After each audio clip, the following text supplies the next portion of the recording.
एक बार एक पुत्र अपने पिता से रूठकर घर छोड़कर चला गया और फिर इधर उधर यूं ही भटकता रहा। दिन बीते, महीने बीते और साल बीत गए। एक दिन वो बीमार अपने घर में अकेला पड़ा हुआ था।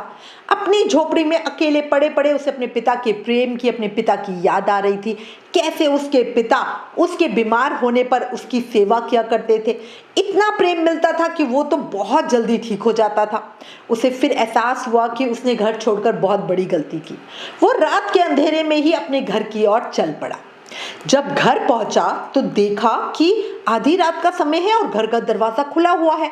अब वो कुछ डर सा गया और उसे लगा कोई अनहोनी ना हो गई हो, तो वो तुरंत भागकर अंदर गया तो उसने देखा आंगन में उसके पिता लेटे हुए हैं।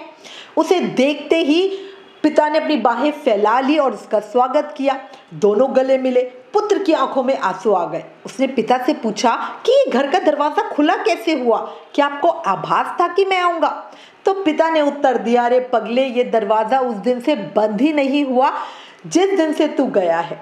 मैं सोचता था कि पता नहीं तू कब आ जाए और कहीं ऐसा ना हो कि दरवाजा बंद देखकर तू वापस लौट जाए। और समझ लो, ये स्थिति हमारे ठाकुर जी के साथ भी है। उन्होंने भी प्रेमवश अपने भक्तों के लिए अपना द्वार हमेशा खुला छोड़ा होता है कि पता नहीं कब भटकते हुए कोई संतान उनके पास वापस लौट आए।